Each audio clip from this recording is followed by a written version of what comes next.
very nice introduction, and I would like to thank the organizer of this very beautiful workshop. Thanks a lot. I wanted to put a slide with the picture we took yesterday on the hike, but I was too lazy, and I left my laptop here, so this morning I didn't have time. I would like to make a statement before the talk, like this would be very applied. So I try to lead you through how to model traffic flow very soon and to set the framework for everyone.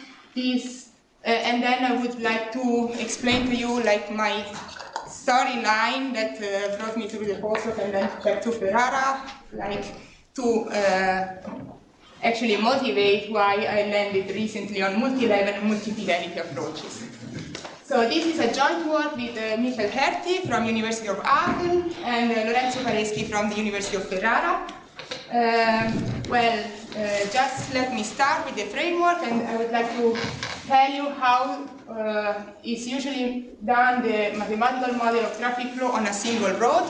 So we just start assuming that there are no overtaking, and then it can be done at different scales of observation. So you can start with a microscopic description, as you see here, and then even better you see in the picture on the left, in which you track each single vehicle and you reconstruct the position, the velocity, and the acceleration of each car.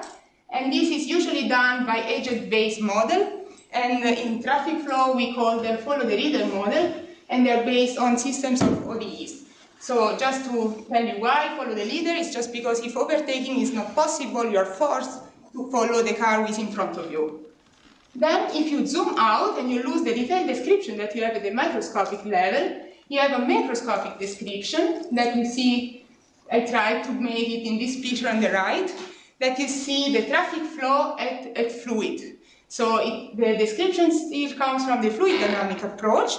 So you have conservation laws. I'm very sorry, there is no elliptic equation in this talk.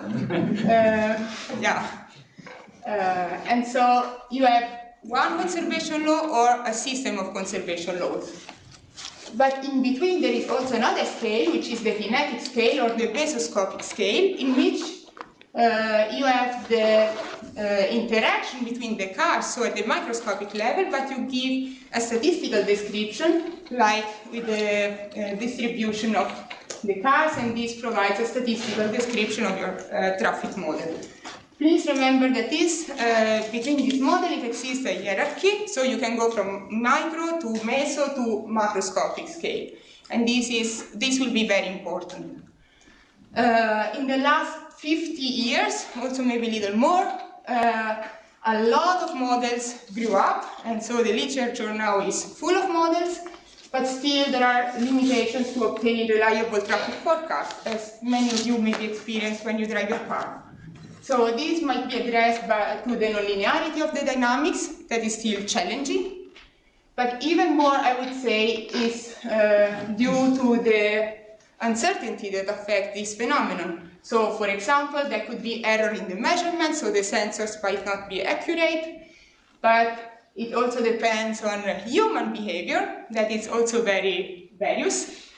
And also to the different kinds of cars, trucks, motorbikes, and every of these means of transportation had its own reaction time. So to put all this uncertainty into the game, I believe it's very important in order to improve the traffic forecast that we can have right now. So in this talk, I would like to tell you that, you already know, but there are two main classes or two main approaches to deal with uncertainty in mathematical models, that are the intrusive methods here and the non-intrusive methods. So for the intrusive methods, the goal is to reformulate the problem in another way and solve a system only once, but a big system of deterministic equations. And I would tell you, like a few slides, how this works and why this is not the direction we are going to take. And then, still, at the motivation slide, I will tell you why non-intrusive methods will be more suited for this problem. And give you an idea that you already know, of course, but for me at the beginning was not easy, that You can use a deterministic algorithm in this class with a fixed number of samples, and then you run the simulation over and over again, and then, you record your Monte Carlo simulation. Okay, so just a few slides on the idea of the stochastic Galerkin approach. We call Z our uncertainty, and that is described by a random variable. So this uncertainty is inside the model, so each of our variable will be affected by the uncertainty. And this is my favorite equation, which is a hyperbolic equation, conservation law in one dimension. And Z is inside the equation, and stochastic Galerkin approach actually use very extensively the generalized polynomial Hausdorff expansion. What does it mean? That we discretize the probability space, and the stochastic quantities are represented by an infinite series expansion that you see here. So our U, that is our equation, can be described by the infinite sum between coefficient and this phi, and these phi are the basis function, orthonormal polynomials with the inner product in L2. So that is how we compute the coefficient then. It's just the integral of U versus times phi. What is nice about this approach, and this was what I wanted to do in the first place, is that with this approach I can express the mean and the variance of my quantity, that could be the density of the cars, like without any further computation. And I can know the variance and the mean at each point in time and space immediately. I just read for the mean the first coefficient, and for the variance the sum of all the others squared. Okay, so the idea then is to, I can't compute numerically the infinite sum, so I need to truncate at some point, and this point is called capital K, and then I need to project on the space that is arriving until K. And then for fixed Carvel time and space at Tx, the expansion converges in the L2 sense, and this is proved in the paper by Cameron and Martin. So the main idea is to substitute this expansion here in the evolution equations, and then we apply the projection, and then we lead to a deterministic system for each coefficient, and this is possible because we chose this basis function, this phi I, as orthonormal. So when I project, this product will be 1 in the case they are the same indices, and 0 otherwise. And then this is what will happen when we project. We have this product between phi I and phi j, and this gives 1 only if j is equal to I. Yeah, that's very good. I told you we have 3 scales of observation. Let's apply this strategy to the 3 scales. So at the microscopic scale, we have first and second order models. So if you just take into account the velocity or also the acceleration, this works very nicely. It's just happened to you that you might have a problem with dimensions, because at some point you have n cars on the road, so for each car you have at least 2 equations, and for each of these equations you have capital K plus 1 equation for the capital K plus 1 coefficients. So, of course, if you have a few cars and you want to be very precise, you can use it, but as soon as the number of cars increases, then this becomes very fast, infeasible. Then you can do it at the kinetic level, for example, a BGK type model equation that is possible, and you can also do at the macroscopic level, so at the first order model and the second order model. But this is where problems begin, and they are really, really big problems, because what happens is that if we do this strategy at the macroscopic level until we have a first order model that is not super precise, because it's just one conservation law, you just say that the velocity only depends on the density, and you think that your accelerations are instantaneous. That is not very, so it doesn't happen like this in reality, but it's a big simplification. But when it goes to second order model, so when you want to describe even more, you want to have a reliable forecast, you want to have a model that also reproduces the time not delay, but the time difference when you accelerate and when you brake. Yeah, this becomes unfeasible. Not unfeasible, but we have problems, because here, when you do this strategy in the second order model, you lose physical properties of the models. So what you do with the stochastic Galerkin approach, you lose what is called the hyperbolicity of the system. So like the information in which the informations are traveling within the model. And to recover this, what you lose is the very nice property of the stochastic Galerkin approach, which is the spectral convergence. So then, and especially to use the stochastic Galerkin approach, I didn't write it down on the slides, but you need to have very strict assumption on the smoothness of the uncertainty that you might not have. So, and especially if you deal with traffic models, what you have is that the distribution of the uncertainty can be, the distribution of the uncertainty can be unknown. You can have a lack of regularity, so you cannot be able to find the proper set where to project, and then you might not fit the requirements that you need to add to preserve the hyperbolicity. And so, and also what is actually interesting in this setting is that the uncertainty can come from several sources. And if you want several sources of uncertainty, you need to have several projections, so several, several expansions. And this creates even more the course of dimensionality to come into play. So for this, I hope I motivated the choice to go to a non-intrusive approach, and why these are more suitable for us is just because they preserve, like without any effort, the structure of the numerical solver and the structure of the, since I'm using the deterministic algorithm, then I don't have to worry about the loss of physical properties like the hyperbolicity, but even easier, what you can lose with the stochastic Galerkin approach, if you're not careful, is the positivity of your solution, which means if you are considering the density of cars, I mean, having a negative density is never a good choice. Then they are easier to parallelize, even if I didn't do that, but it's possible. And I don't need to ask any regularity on the distribution of the uncertainty, and they are very flexible to consider different kinds of uncertainty. Okay, I hope I convince you why the non-intrusive approach are more suited. Let's start a little bit with kinetic equation, because it would be my main example. Don't worry, if you don't know anything about kinetic equation, don't worry. I will try to make it as easy as possible and to skip all the math details that are in the background and make it very complicated. So, a kinetic equation reads like this. I have F for me depends on time, space, and velocity. And this is the distribution function of the cars, or particles, at time t, at space x, with velocity v. Okay? Let's make everything in one dimension so it's easier. Here we have the transport term, and this q that you see here is the interaction term that could also be called as collision operator if you come from the gas dynamics.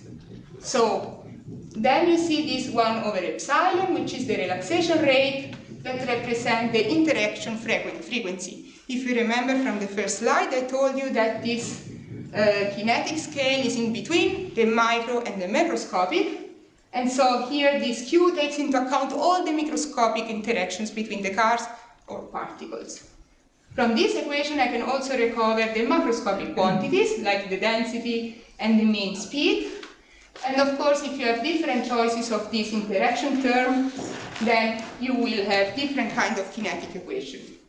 Okay, this is what happens in the deterministic setting. Then let's place the uncertainty z, and this is our random variable, will be in 1D, and so this z will be inside my variable, so time, space, velocity, and uncertainty. Then, of course, if f is affected by the uncertainty, also the macroscopic quantities that are derived from f are also affected by the uncertainty. Let's simplify a little. Then, in the following slides, we will take as quantity of interest the mean of f, and the best, let's say, simplification is that we focus on the homogeneous case, so we drop the dependency on the space, because the most expensive part of this equation is actually the interaction term. So let's see how this works, because also this will be very complicated to treat, and then it's still a work in progress how to add the space dependency. Also, because through the previous works you can see that there are splitting methods for this equation that works very well. So you consider the evolution into two steps. One is the transport part, and then you have the collision part. So let's focus on the most difficult part, and then versus the end I will tell you something about to add the transport part. Okay, so I told you we are in traffic flow application. So let's consider we have two cars, we sample two cars, and then we need to decide how these two cars interact with each other. And because like this we can describe which kind of interaction kernel we have and which kind of kinetic equation we will land on. So we have two cars. Of course, I told you that overtaking is not possible. So one car has to adjust the velocity on the basis of the car who is in front. So one car is not changing the velocity at all because it's the one who is in front. And usually you don't look back to see how fast you can go.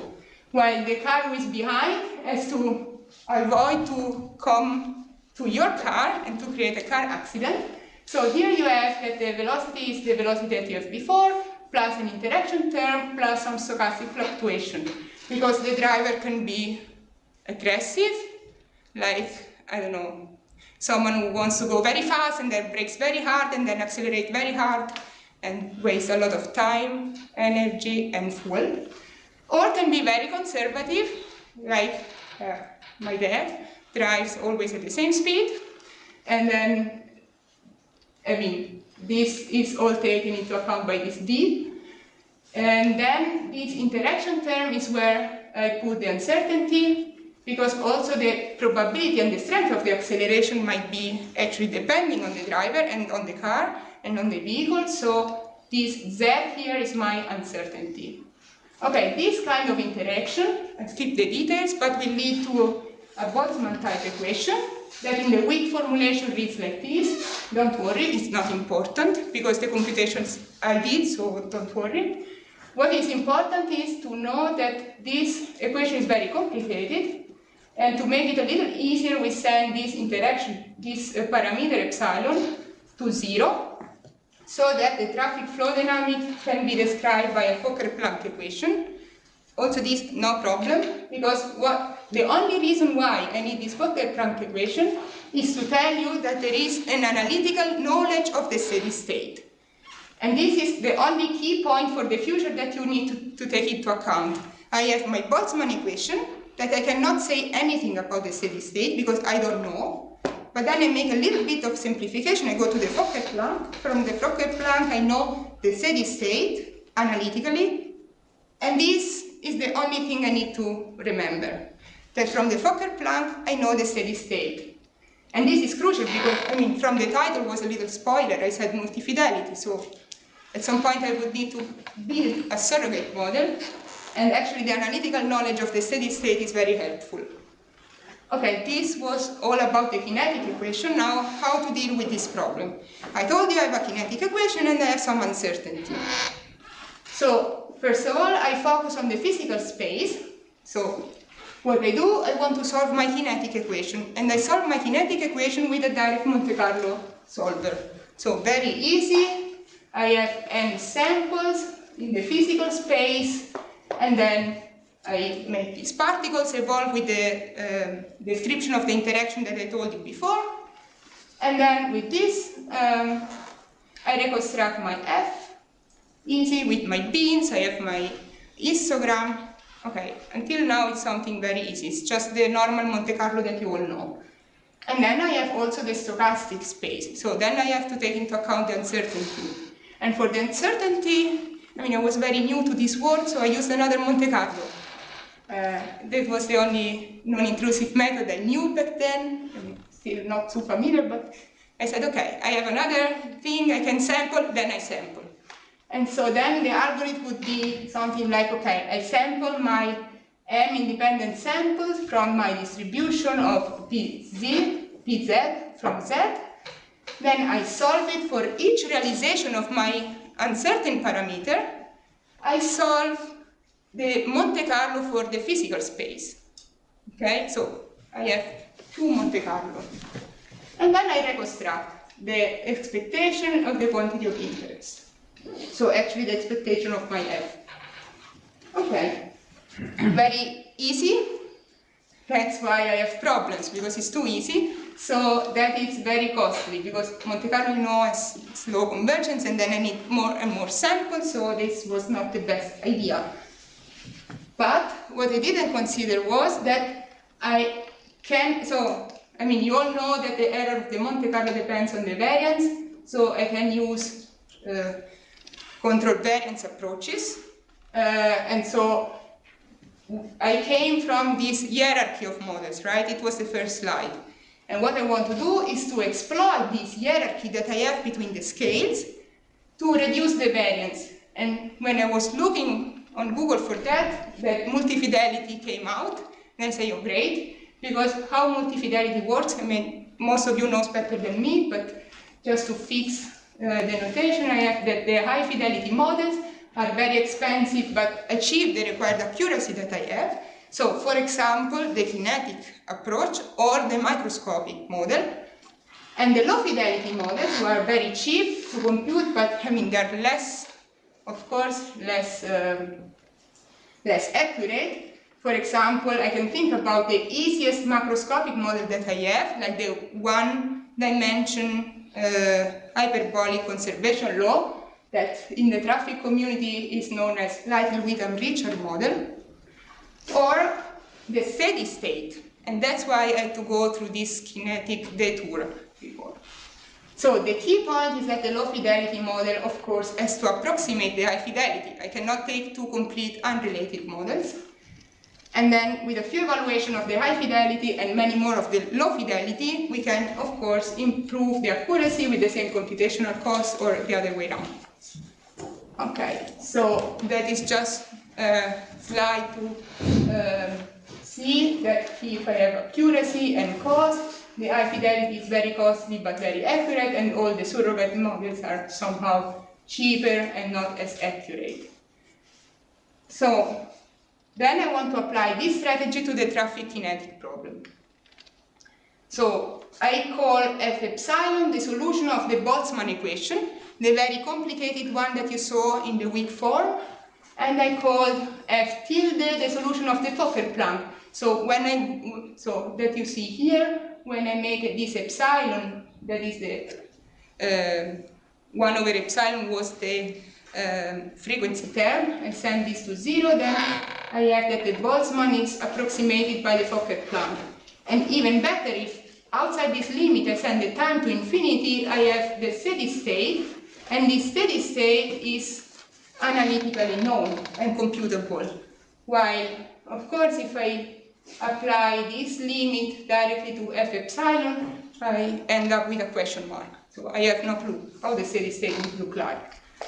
So let's say that this Q for me is the quantity of interest. The control variant approach is like this, which means that for me the high fidelity is the solution of the Boltzmann equation, and the low fidelity here is the solution of the Fokker-Planck equation. And of course the easiest control variant formulation I obtain if instead of this Fokker-Planck, that still depends on time, I send the time to infinity, and here I just get the steady state. I mean, the cost of this would be just a function evaluation. So very cheap instead of this. Okay, so for example, I have capital M samples of my high fidelity, so from the Boltzmann equation, and the low fidelity is the mean of this and epsilon is missing. It's my control variant estimator. I have the Monte Carlo estimator for the mean of the high fidelity, and here you see the explicit formula, minus this lambda that is a parameter in R, so it's a number. And here I have the Monte Carlo estimator of my steady state, and here is the same M that I have. High fidelity and low fidelity are evaluated on the same samples. minus this bold F tilde, so the bold low fidelity, and the bold low fidelity could be the analytical knowledge of this term or an accurate approximation. As accurate approximation, I mean that I can take way more samples, like a lot more. We know that if lambda is equal to 0, we recover the standard Monte Carlo estimator, because these terms will just disappear. And if lambda is equal to 1, we have this formula. Okay, so how does it work? I would be very quick because we already seen in other talks. This is our quantity of interest. We want to reduce the variance, so from here we can compute the mean, the Monte Carlo estimator, so then the variance of this new random variable. And this variance will depend on lambda, so we can reduce the variance by minimizing the variance with respect to lambda. This is just a polynomial of degree 2, so the derivative is easy. We put the derivative equal to 0, and then we end up with this theorem, in which if the variance of the low fidelity is different from 0, of course, then we can get an optimal value of this lambda, so that is computed by the covariance between high fidelity and low fidelity divided by the variance of the low fidelity.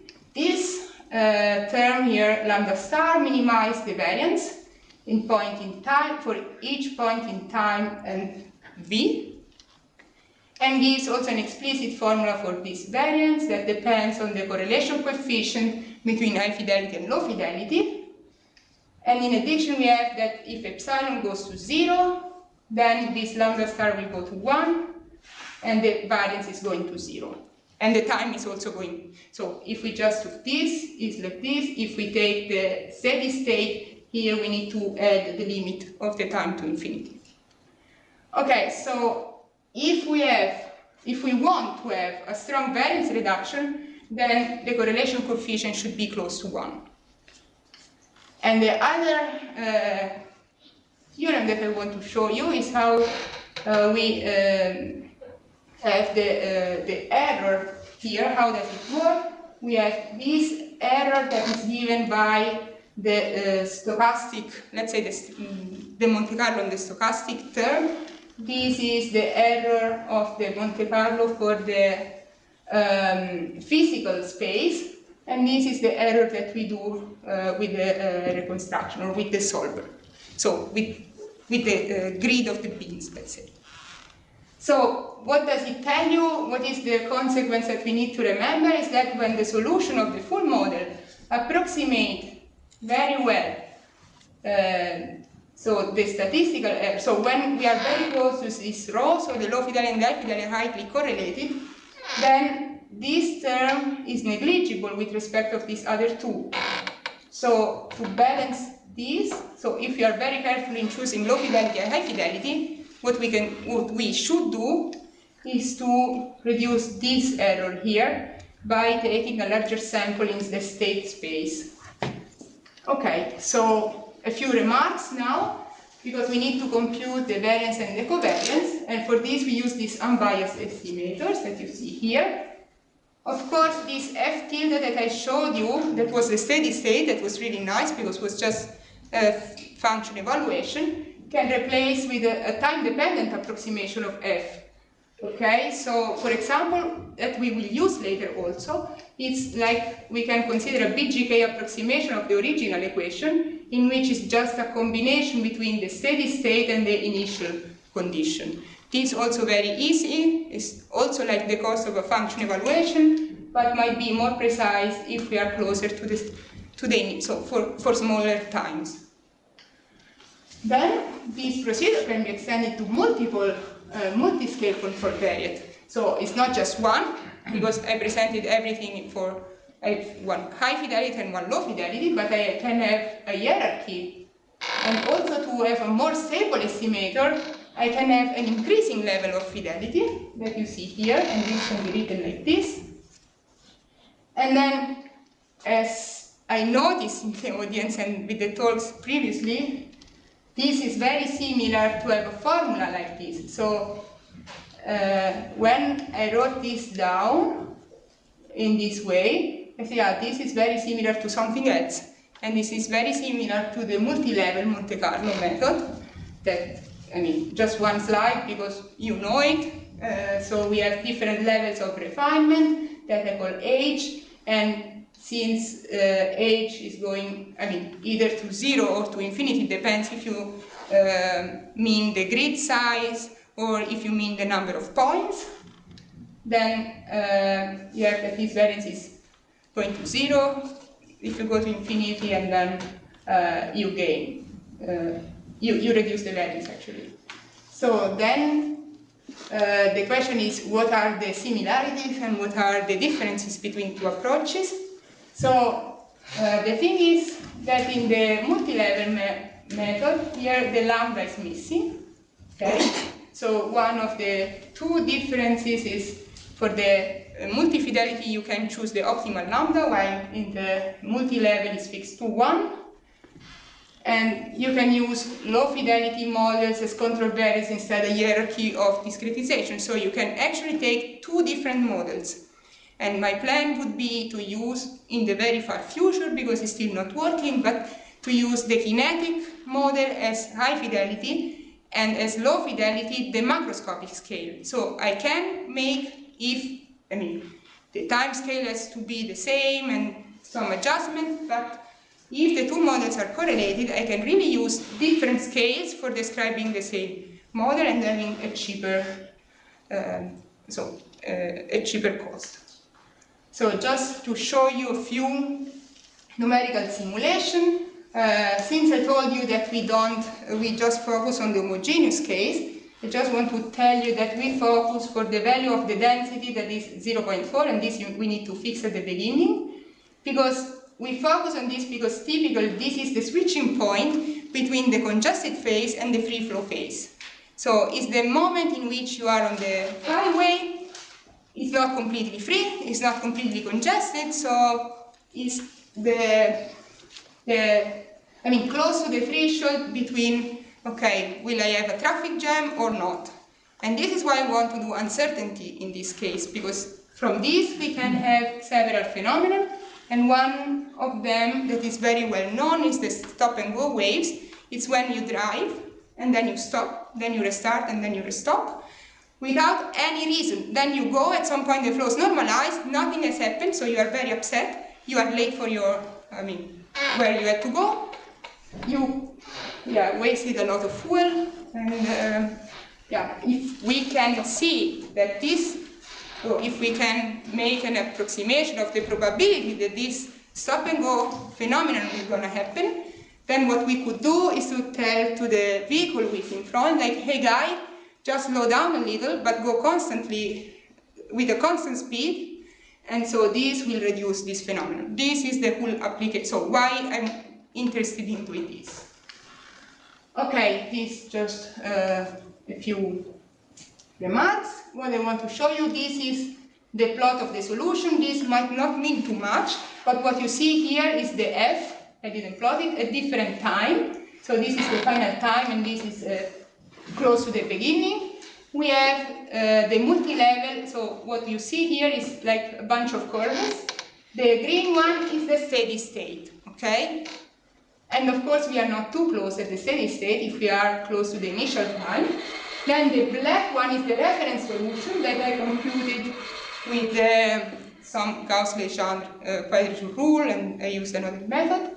Or it's actually giving the same results as if I use Monte Carlo with really a lot of samples.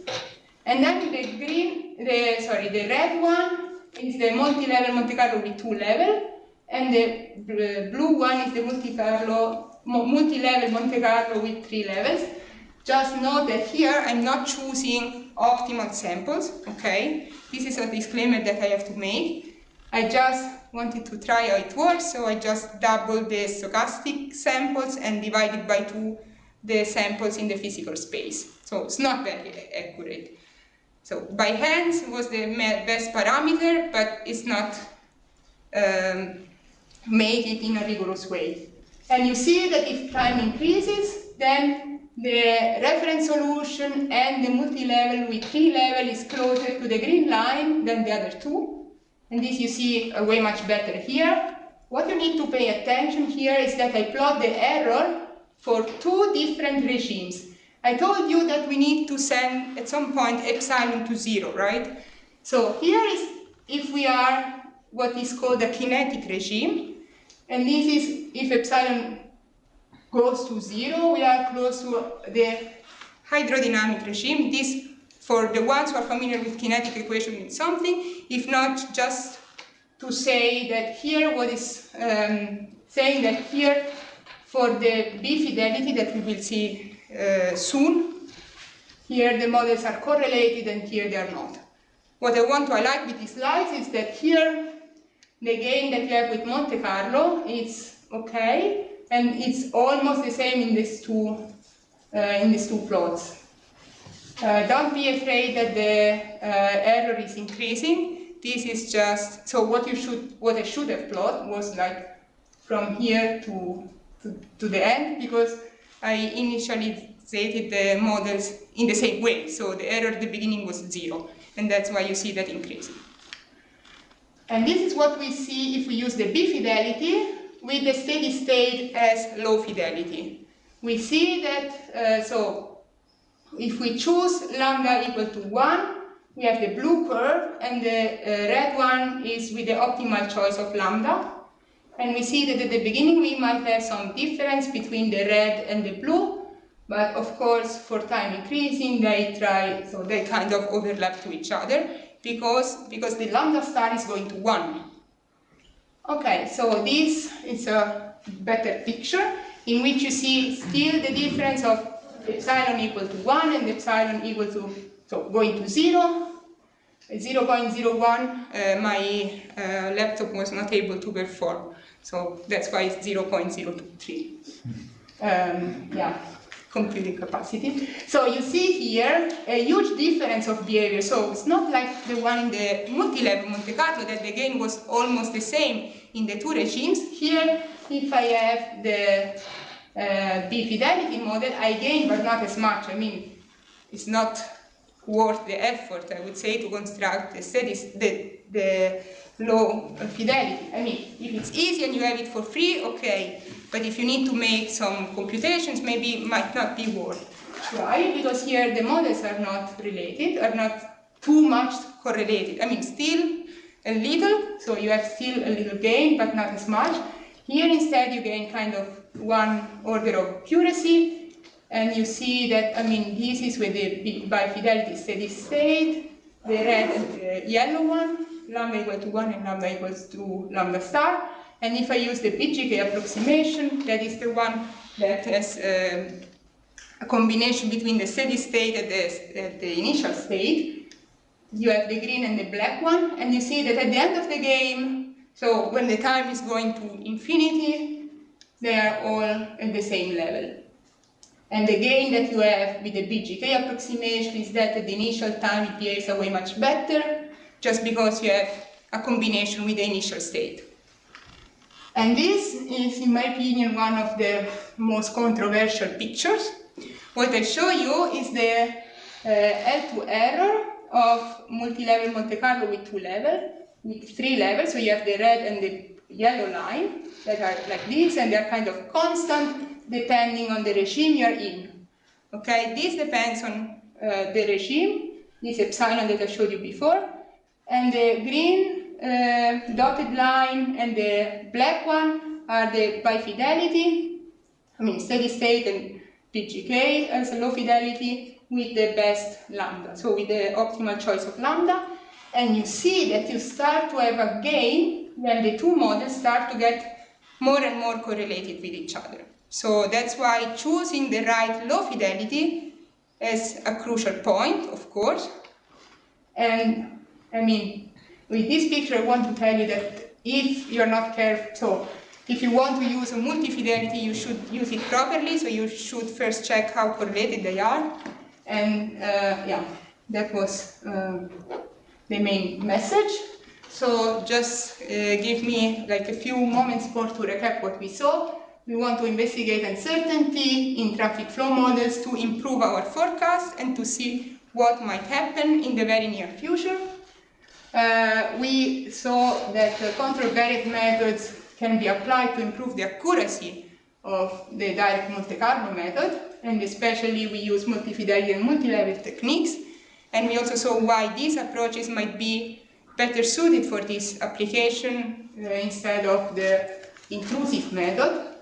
And then, so actually what we recap is a way lower than the open questions. So feel free to join whatever open question. Yes. So what I'm doing now, together with Lorenzo Pareschi, is to extend this multi-fidelity to the non-homogeneous setting. That was what I told you at the beginning. That was the main goal I wanted. So to have this kinetic model, the LWR, maybe also the second order model, and to link this multi-scale, multi-fidelity models all together in one equation. So I have a little problem with going through the limit and figure out which correlation I can get between the models, and if I do it in an optimal way, I can actually gain a lot. Because also, I mean, you agree with me that the steady state is not that feasible in life. So I want to have something that is time dependent and actually gives me insights. But this was like my first work on this huge topic, so I hope you understand. Then, I have two Monte Carlos, one each inside the other. So this might also introduce a bias, and this should be investigated a way more. And what I wanted to show with the last slide is multi-fidelity Monte Carlo and multi-level Monte Carlo has to be fairly compared.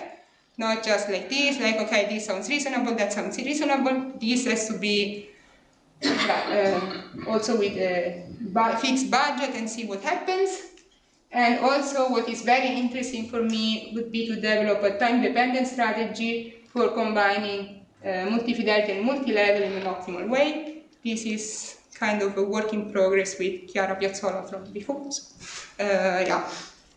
With this, these are the main references. And since I got a lot of questions in where Ferrara is, I don't have the map, but I can tell you that it's a very beautiful city. You're always welcome to come. And thank you for your attention.